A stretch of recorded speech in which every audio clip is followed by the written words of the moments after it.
नमस्कार, मैं हूं संतोष सारंग और आप देख रहे हैं वर्णिका हिंदी और लोक वार्ता न्यूज की साझा पेशकश। आज इस एपिसोड में हम बात करेंगे झारखंड की राजनीति की। वहां आसन्न चुनाव को लेकर क्या कुछ राजनीतिक हलकों में चल रहा है, उस पर हम बात करेंगे। हमारे साथ लोक वार्ता न्यूज के संपादक प्रभात कुमार जी जुड़े हैं। अभी 2-4 दिन पहले वे झारखंड की यात्रा से लौटे हैं। झारखंड की राजधानी रांची, धनबाद और कई शहरों में उन्होंने वहाँ की थाली राजनीति की जो तपिश है, गर्मी जो है, उसकी था उन्होंने ली है। कई लोगों से मुलाकात उन्होंने की, कई राजनेताओं से। तो क्या कुछ है झारखंड की राजनीति में क्या कुछ चल रहा है? चूंकि अभी हरियाणा अ, का चुनाव और जम्मू कश्मीर का चुनाव संपन्न हुआ है। आगे महाराष्ट्र और झारखंड चुनाव है, उसके बाद बिहार में भी चुनाव, विधानसभा के चुनाव होने हैं। तो बीजेपी पूरी ताकत लगाएगी।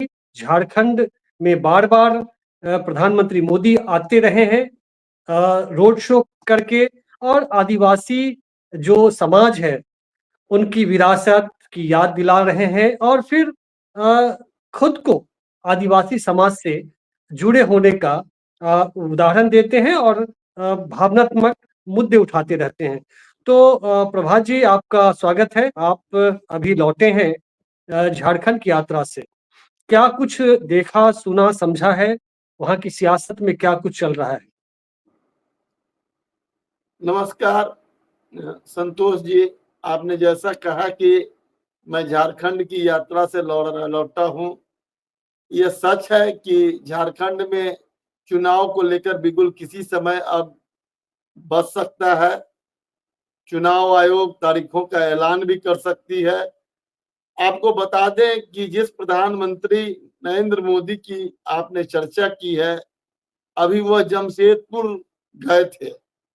लेकिन जिस दिन जमशेदपुर गए और जमशेदपुर स्टेशन के इर्द गिर्द उनकी सभा को लेकर एक बड़ी तैयारी की गई और जिस तरह से उसके आसपास के इलाके को चमकदार बनाया गया और वहां पर जिस तरह से साज सज्जा हुई, लेकिन विस्थापित लोगों से जब मैं मिला और जब उनसे बातचीत की और जब उनके आंखों में आंसू देखा और उन्होंने कहा कि ये आंसू प्रकृति ने भी बरसा दिया हम लोगों के कष्ट को देखते हुए।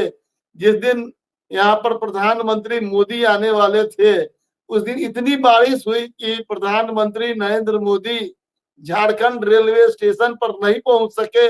वह रीगल ग्राउंड से ही अपना कार्यक्रम संचालित कर वापस लौट गए। तो एक तरफ वहां पर झारखंड मुक्ति मोर्चा है और जो शुरू से झारखंड के निर्माण से लेकर अब तक की राजनीतिक यात्रा में शामिल है। दूसरी तरफ झारखंड का निर्माण, जैसा कि बताया जाता है कि अटल वहां पर जो से तत्कालीन गृह मंत्री थे लाल कृष्ण आडवाणी, वो चुनाव के दौरान लोकसभा का जो चुनाव था उसमें जब गए थे तो वहां की जनता से कहा था कि यहाँ की 14 सीटें अगर आप मुझे दे देंगे तो हम आपको आपका झारखंड राज्य दे देंगे। और 15 नवंबर 2020 को संभवतः इसी आधार पर झारखंड राज्य का निर्माण हुआ और पहली बार बाबूलाल मरांडी वहां के मुख्यमंत्री बने। लोगों का कहना है कि बाबूलाल मरांडी के शासनकाल में जो कुछ काम हुआ, सड़कें बनी और जो विकास का कार्य हुआ, वो अब तक जो भी 23-24 साल का जो कार्यकाल है झारखंड का, उसमें वो सबसे अच्छा कार्यकाल था। कई लोगों का ऐसा भी कहना था, मैं सभी लोगों की बात नहीं कर सकता।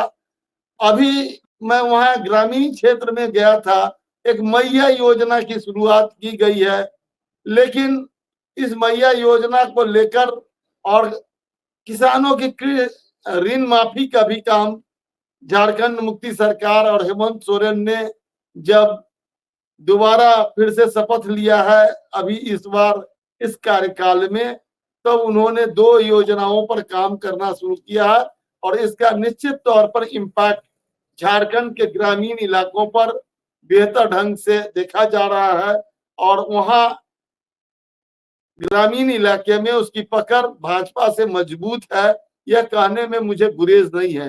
लेकिन लेकिन प्रभात जी, आगे लेकिन बढ़ने से पहले आप जहां हैं उससे आगे आप बढ़ेंगे, लेकिन इस बीच एक जो ब्रेकिंग जो न्यूज है, झारखंड से जो खबर आ रही है, झारखंड में आज ईडी की टीम लगभग 20 ठिकानों पर मंत्री मिथिलेश ठाकुर के करीबियों के ठिकानों पर छापेमारी कर रही है और आईएएस मनीष रंजन के सरकारी आवास में भी छापेमारी चल रही है।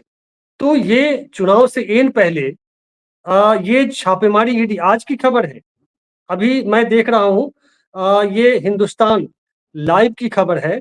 इसने 11:43 में अपडेट किया है खबर, और 20 से ज्यादा ठिकानों पर छापेमारी चल रही है। इसमें ईडी का यह एक्शन राज्य पेयजल एवं स्वच्छता विभाग द्वारा जल जीवन मिशन में कथित कथित घोटाले से संबंधित है और विभाग के कुछ इंजीनियरों के ठिकानों पर भी छापेमारी चल रही है। और मिथिलेश ठाकुर हेमंत सरकार के कैबिनेट में पेयजल स्वच्छता मंत्री हैं।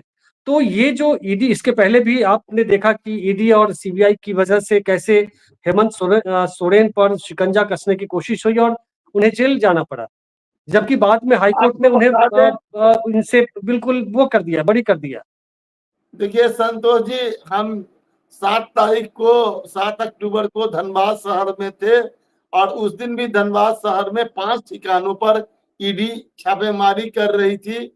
वह खबर इधर आई या नहीं आई, और वह मामला कोयला से जुड़ा हुआ था और जो कोयले की जांच होती है, जो उसकी एजेंसी है CISR, जहां कोयलों के ग्रेडिंग का जांच होता है, और वहां से भी यह मामला जुड़ा हुआ था। और लगातार, आपको मालूम हो या नहीं हो, लेकिन हेमंत सोरेन के बाहर आने के बावजूद ईडी और सीबीआई की दबिश झारखंड में कम नहीं हुई है और अभी भी एन केन प्रकारेण यह कोशिश बनी हुई है कि राज्य सरकार को किसी भी तरह से शिकंजे में लेकर वहां पर किसी भी तरह से राष्ट्रपति शासन लगाया जाए। और जो वहां ईडी और सीबीआई की जो कार्रवाई चल रही है, उसके बारे में आपको आगे मैं विशेष रूप से और विशेष जानकारी दूंगा कि इसके पीछे आखिर केंद्र सरकार की मंशा क्या है। क्या केंद्र सरकार उड़ीसा में जिस तरह से काम कर रही थी और उसका निशाना कोयला खादान था, क्या झारखंड में भी जो खनिज और संपदा है उसी को लेकर यह कहीं ना कहीं ये सारी कार्रवाई हो रही है और इसके पीछे कोई ना कोई केंद्र सरकार की मंशा है। जी, अभी मैं देख रहा हूं कि हेमंत सरकार ने जो आपने अभी बात कही, मुख्यमंत्री मैया सम्मान योजना, उसकी राशि को दोगुना से भी ज्यादा बढ़ाने की तैयारी में है। तो एक तरफ जो लोक लुभावन जो योजनाएं हैं, जो स्कीम्स हैं, वो हेमंत सरकार देकर जनता को लुभाने की कोशिश कर रही है। वहीं बीजेपी का जो आईटी, ये ईडी और सीबीआई है, कह सकते हैं बीजेपी का ही ये सरकार उसकी है, कैसे पीछे से उसको आगे करके और सरकार को और बदनाम करने की कोशिश करती है। लेकिन क्या ये ईडी और सीबीआई सिर्फ जो विरोधी दल के की जो सरकारें हैं या राज्य, उसी में ईडी और सीबीआई जाती है? बीजेपी शासित या एनडीए शासित जो सरकार है, क्या पाक साफ है, वहां घोटाले नहीं हो रहे हैं? संतोष जी, ऐसी बात है कि जो आपको बता रहा था मैं कि मैया योजना और कृषि ऋण माफी, तो भाजपा भी वहां इस मामले में कहीं पीछे नहीं है। विजयदशमी के दिन वहां 5% की घोषणा की गई है और मैया योजना के काट में गोगो दीदी योजना लाई गई है, जिसमें लड़कियों को, माने जो भी है, उनको इसी तरह की राशि, ऊंची राशि 2100 रुपए प्रति महीने देने की बात घोषणा पत्र में हुई है। वहां 500 रुपये में चुनाव के बाद ये गैस का सिलेंडर दिया जाएगा, इसकी भी घोषणा उस 5% में है। और 5 लाख स्वरोजगार और 3 लाख लगभग रोजगार की बात भाजपा कर रही है। भाजपा घोषणा के मामले में कहीं भी शिबू सोरेन हेमंत सोरेन की सरकार से कहीं भी पीछे नहीं है। शिबू सोरेन इसलिए कि शिबू सोरेन के बिना झारखंड की कोई कल्पना नहीं की जा सकती है और शिबू सोरेन हेमंत सोरेन के पिता है। कहीं ना कहीं उनकी जो संघर्ष रहा है, उनका जो लड़ाई रही है झारखंड, उसी का परिणाम है। अभी प्रधानमंत्री मोदी कुछ दिन पहले जब झारखंड की यात्रा पर थे तो उन्होंने भाषण में कहा था बांग्लादेशी जो घुसपैठियां हैं, घुसपैठियों की का मुद्दा उन्होंने उछाला था और एक तरह से विभाजनकारी जो नीति है भाजपा की, उसे आगे करने की कोशिश की गई। आप झारखंड गए, वहां के लोगों से बातचीत हुई होगी। क्या आदिवासी समाज में इसको लेकर चर्चा है? क्या ये सिर्फ शिगुफा है या वाकई बांग्लादेशी घुसपैठिए झारखंड में कब्जा करते चले जा रहे हैं, उनकी संख्या बढ़ रही है? नहीं, कुछ लोग आए जरूर हैं, लेकिन ऐसा भी कुछ नहीं है जैसी स्थिति किशनगंज और कटिहार जैसी या अन्य कई राज्यों के बंगाल में स्थिति जैसी नहीं है। लेकिन कुछ बंगाल से बांग्लादेशी घुसपैठियों के रोजी रोजगार के चक्कर में झारखंड आने की चर्चा है। लेकिन मुद्दा बांग्लादेशी घुसपैठिया नहीं बल्कि हिंदुत्व है। 100% चुनाव जो भाजपा वहां लड़ने जा रही है झारखंड में, उसका मुद्दा हिंदुत्व का होगा और वो हिंदुत्व के मुद्दे पर ही वो चुनाव लड़ने जा रही है। क्योंकि आदिवासी समाज में उसकी पैठ मजबूत नहीं है।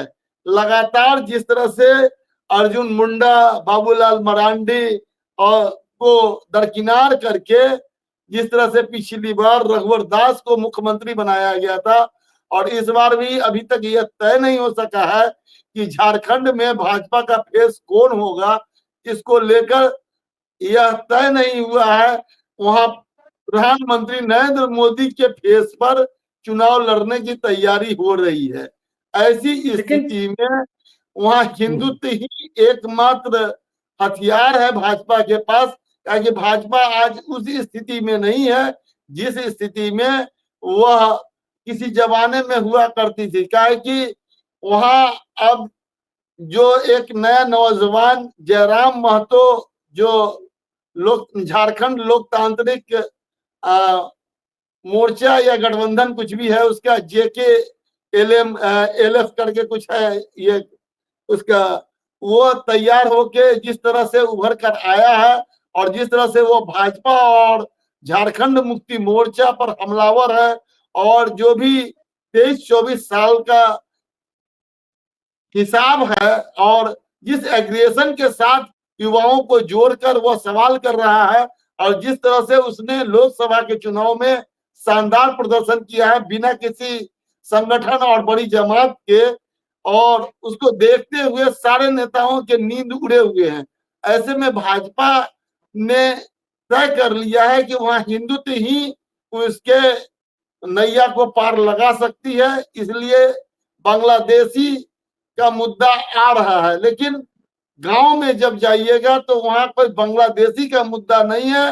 वहां मुद्दा बाहरी और भीतरी का है।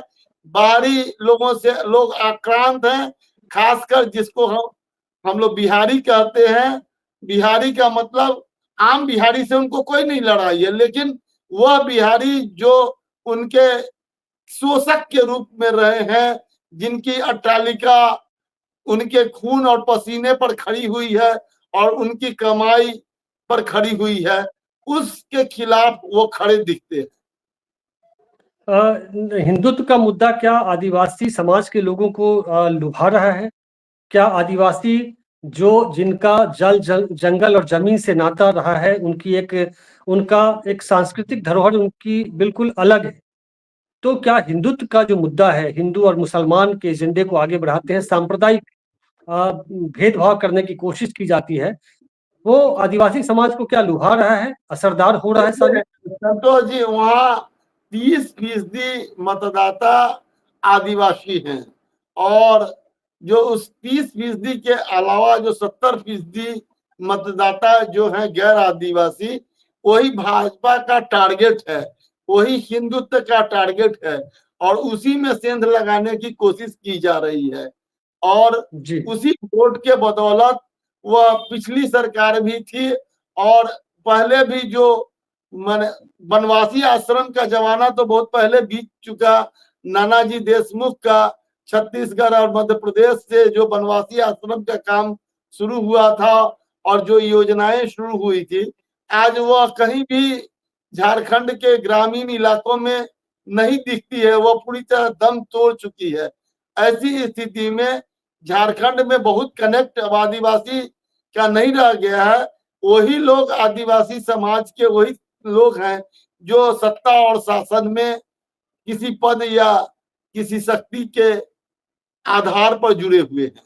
जी समय कम है, हम लोग संक्षेप में बातें अपनी रखेंगे। अंतिम सवाल के रूप में अगर आपके पास और कुछ प्रसंग हो झारखंड यात्रा से जुड़े हुए प्रसंग, तो आप इसी में बात रखेंगे। और अंतिम सवाल के रूप में आपके सामने मैं ये सवाल रखता हूं कि चंपई सोरेन को बहुत धूमधाम से और काफी गाजे बाजे के साथ हेमंत सोरेन से तोड़कर बीजेपी लाई थी, तो क्या हेमंत सोरेन झारखंड का नेतृत्व बीजेपी का नहीं संभालेंगे? क्या मुख्यमंत्री का फेस नहीं होंगे या सिर्फ उन्हें भी धोखा ही मिलेगा? देखिए, चंपाई सोरेन कहीं भी किसी भी हालत में इस चुनाव में कोई प्रभावकारी शक्ति के रूप में उभर कर आने वाले नहीं है। मैं जमशेदपुर में था और जमशेदपुर चंपाई सोरेन का ही क्षेत्र है और वहां उनका पुत्र अब उनकी उत्तराधिकार को संभालने की तैयारी कर रहा है। संभवतः वह वहां से चुनाव भी लड़ेगा। और जहां तक क्या नाम सवाल है है? आपको, चंप पुत्र का नाम हमको मालूम नहीं है, लेकिन चंपाई सोरेन का पुत्र वहां पर जमशेदपुर से चुनाव की तैयारी कर रहा है। विजय या समथिंग नाम है उसका, पता नहीं, नाम हम बहुत स्पष्ट नहीं है। हम अगली बार आप दर्शकों को बताएंगे और उसके बारे में जानकारी भी देंगे। जहां तक आपको बता रहा था कि आदिवासी समाज वहां का जो वोटर है वहां 30% है, 22% वहां पर कुर्मी और महतो समाज के लोग हैं, 16% दलित मतदाता है, 14% वहां पर अल्पसंख्यक हैं और ये कुल मिलाकर ये पूरी संख्या 82% हो जाती है। अगर ये मतदान अगर शिबू सोरेन या जो वहां के जंगल हरियाली से जुड़े हुए लोगों के साथ होता है, अगर इसमें से सिर्फ अगर हम मुस्लिम मतदाता को हटा भी देते हैं, तब भी पलड़ा हेमंत सोरेन का इस आधार पर भारी दिखता है। या जो उन वहां की जो मूल पार्टियां हैं, जो वहां के क्षेत्रीय दल हैं, उनका दिखता है। लेकिन 18% ही शेष सारी जातियां हैं जो जिसमें वैश्य भी है और इसी वैश्य समाज से रघुवर दास आते थे। लेकिन महतो जी समाज पर कब्जा जमाने के लिए जिस तरह से आजसू के सुदेश महतो को पहले चुनाव से लेकर अब तक साधा जा रहा है, उसमें एक बड़ा सेंध लगाते हुए जयराम महतो दिख रहा है। और जयराम महतो जिस तरह से वहां तीसरे कोण को पैदा कर रहा है, ऐसी स्थिति में मुसीबत झारखंड मुक्ति मोर्चा के लिए भी बढ़ने वाला है और भारतीय जनता पार्टी के लिए भी बढ़ने वाला है। आने वाले समय में जयराम महतो एक बड़ा सिरदर्द आजसू के सुदेश महतो के लिए भी है, जो कई बार डिप्टी सीएम भी रह चुके हैं और कुर्मी के अभी तक सर्वमान्य सबसे बड़े नेता के रूप में रहे हैं। लेकिन इस चुनाव में यह स्थिति नहीं दिख रही है। हम झारखंड के बारे में वहां के जो वहां का मेरा फीडबैक है और जो वहां की स्थिति है, उस पर हम विस्तार से चर्चा करेंगे। आज हम समय की सीमा को देखते हुए अपनी बात को यही खत्म करते हैं। तो अभी आप दर्शकों सुन रहे थे प्रभात कुमार जी को, झारखंड की यात्रा से लौटे हैं, वहां जो कुछ देखा समझा है उन्होंने साझा किया। यह एपिसोड आपको कैसा लगा? अपनी प्रतिक्रिया कमेंट सेक्शन में जरूर दीजिएगा और इस एपिसोड को अधिक से अधिक लोगों तक शेयर करिए इस वीडियो को, और यदि सब्सक्राइब नहीं किया है तो जरूर करिएगा। तो दीजिए इजाजत, मिलते हैं अगले अंक में, तब तक के लिए नमस्कार, शुक्रिया।